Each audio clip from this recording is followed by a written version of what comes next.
Hello. ആടാ അവരെന്നാടാ പറഞ്ഞെന്നാ? അയക്കുന്നില്ല എന്നാ? അല്ല എന്തിട്ടാ പറഞ്ഞ കാരണം എന്തും പറഞ്ഞോ? ഓ പണീൻ്റെ അല്ലേ. അതെല്ലാം സർക്കാർ ജോലിക്കാരെ കാത്തു നിൽക്കുന്നതായിരിക്കുമോടാ. അല്ല എന്നാന്ന് അവർക്ക് എന്തെങ്കിലും മര്യാദയ്ക്ക് വീടങ്ങാറ്റം ഉണ്ടോ? ചെറിയൊരു ഓടിട്ട വീടല്ലേ അവരെല്ലോ. എന്തൊരു ഡിമാൻഡ് ആണെന്നല്ലേ. സാരമില്ലടാ, കുഴപ്പമില്ല, സാരമില്ല. നീ വേറെ ഏതെങ്കിലും ഉണ്ടെങ്കിൽ എന്നാ പറഞ്ഞോ കേട്ടാ. ഓക്കെ ഓക്കെ, ശരി ശരി. നിങ്ങൾ രാവിലെ എന്ത് വിളിയെ വിളിച്ചേ? സാധാരണ ഫോണ് സൈലന്റ് ആക്കിയിട്ട് വെക്കുന്നയാ. ഇത് സൈലന്റ് ആക്കാൻ വിട്ടുപോയി. അതുകൊണ്ടാണ് ഞാൻ എടുത്തത്. സംഭവം മൂന്നാമത്തെ വിളിക്ക് ഞാൻ എടുത്തതാ. ഇന്നലെ ഞായറാഴ്ചയല്ലേ? പിന്നെ അടിച്ചിട്ട് പിന്നെ എല്ലാം അനക്കും. അതേപോലെ തന്നെ സാധനം കിട്ടാൻ ലേറ്റ് ആയി പോയി. അതെയാ? സാധനം കിട്ടാൻ ലേറ്റ് ആയിട്ട് നോക്കുമ്പോ അടിച്ച് അയ്യോ, ലേറ്റ് ആയിട്ട് അടിച്ചാൽ നടക്കൂലേനു. അനക്ക് ഇന്നലെ ഒരു കുപ്പി ബിയറേ ഉള്ളൂ. ഭയങ്കര. ഞാൻ പിന്നെ അത് മതിയാക്കി. അതെയാ? ഇതൊന്നും പണിക്കായിരുന്നില്ല. ഡ്രസ്സെല്ലാം എടുപ്പി, പണി ഡ്രസ്സ് എടുപ്പി. ഇന്നലെ കാണാൻ പോലും പൊട്ടിയല്ലേ? അതും അവർ അയക്കുന്നില്ല എന്ന് പറഞ്ഞപ്പോൾ അവർക്ക് താല്പര്യമില്ല പോലും. നീ എന്നെ കണ്ട് പഠിക്കറാ. ഞാൻ എത്ര പെണ്ണാണം പോയി, എത്ര കൊല്ലം നടന്നവനെ ഞാൻ, എത്ര ലക്ഷവും ഞാൻ കളഞ്ഞ്. പിന്നെ കിട്ടൂലെന്നുണ്ട് അവിടെ സ്റ്റോപ്പാക്കി. ഇപ്പം ഞാൻ ഹാപ്പിയാ. എന്നെ പോലെ പെണ്ണെട്ടാണ്ട് ജീവിച്ചാൽ മതി. ഇപ്പം ഞാൻ ഹാപ്പിയാ. അങ്ങനെ ജീവിച്ചോ. അതിന് നീ എവിടെയെങ്കിലും പ്രേമിക്കടാ. ഇപ്പൊ എത്ര പ്രേമിച്ച് കഴിക്കുന്നുണ്ട്. ഏതെങ്കിലും പണിക്ക് പോയ സ്ഥലത്തോ എവിടെയെങ്കിലും. അതെ. നമ്മളങ്ങനല്ലേ കഴിച്ചിന്. ഇപ്പൊ കൂലിപ്പണിക്കാർക്കൊന്നും പെണ്ണില്ല. പിന്നെ നമ്മൾ പണിക്കെല്ലാം പോകുന്നതല്ലേ, എവിടെയും കാണൂലേ. ഏകദേശം നമുക്ക് അങ്ങനെ നോക്കാം.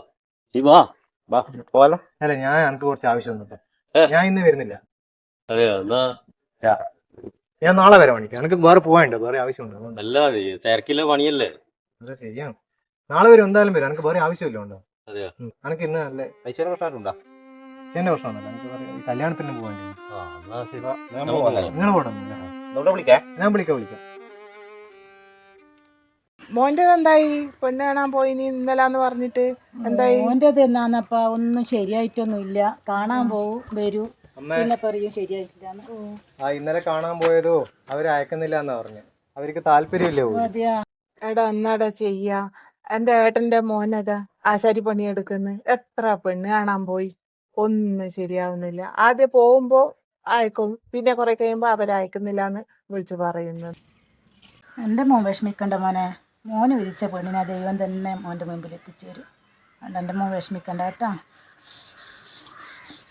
അമ്മ ഞാൻ ഇന്ന് ഉച്ചക്ക് ഉണ്ടാവൂല കേട്ടാ. ഒരു കല്യാണത്തിന് പോകണ്ടേ.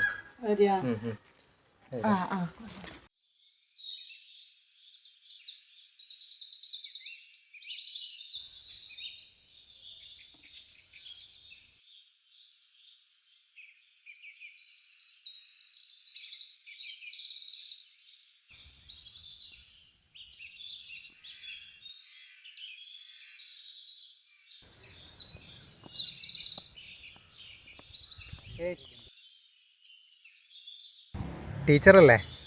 അതെ. വെറുതെ ചോദിച്ചെന്നല്ല. നല്ല കുട്ടി, അമ്മ പറഞ്ഞ കുട്ടി ഇവളെന്നെയാണ്. എന്തായാലും വൈകുന്നേരം ഇതിലേക്കൂടെ തന്നെ തരും.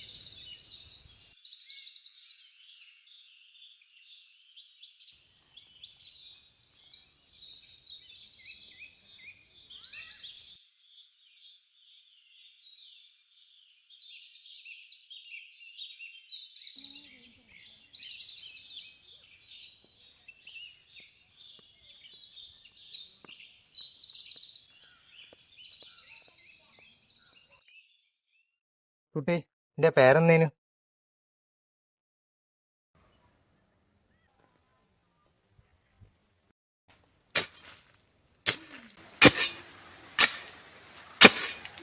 വെള്ളം മോളെ, നീ വിഷമിക്കണ്ട. നമുക്ക് ഈ വീടിൻ്റെ രേഖ പണം വെച്ച് കഴിഞ്ഞാൽ അടുത്ത ആഴ്ച പൈസ കൊടുക്കാം കേട്ടോ.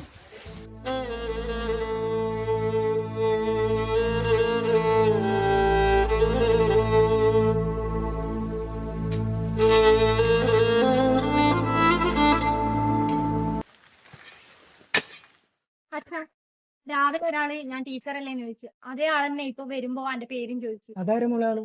എനിക്കറിയില്ല അച്ഛാ. നമുക്ക് നാളെ പോകുമ്പോൾ ഒപ്പം പോവാം. ഓക്കെ.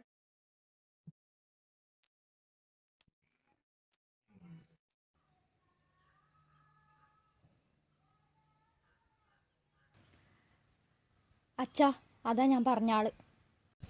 നീ നടക്കുമോളെ. കേട്ടിട്ട് അമ്മ പേര് പറയാനൊരു മടി. എന്താണ് നീ എൻ്റെ മോളെ ശല്യം ചെയ്യുന്നത്? ഏട്ടാ ഞാൻ അങ്ങനത്തെ ഒരാളല്ല ഏട്ടാ. നിങ്ങളെ മോളെ ഒരുപാട് ഇഷ്ടമായോണ്ടാണ്. കാരണം ഞാൻ 2-3 കൊല്ലമായി ഏട്ടാ പെണ്ണ് കാണാൻ പോയി മടുത്തിട്ട്. കാരണം പെയിന്റ് പണിക്കാരനായതുകൊണ്ട് ആരും പെണ്ണ് തരുന്നില്ല. പക്ഷെ ഇവളെ കണ്ട മുതൽ എനിക്ക് ഒരുപാട് ഇഷ്ടമായി പോയി ഏട്ടാ. ഞാനൊരു വായി നോക്കിയിട്ട് എന്നെ കാണാൻ. മോനെ എനിക്ക് 2 പെമ്മക്കളാണ്.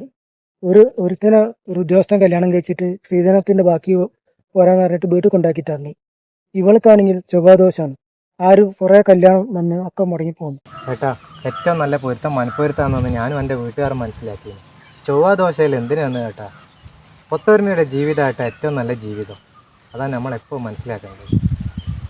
മോനെ നീ ഇങ്ങനെ വൈക്കൽ നിന്നിട്ട് ശല്യം ചെയ്യല്ലേ വേണ്ടേ. നീ വീട്ടുകാരെയും കൂട്ടിയിട്ട് നല്ല ദിവസം നോക്കിയിട്ട് വീട്ടിൽ വാ. ഓക്കെ.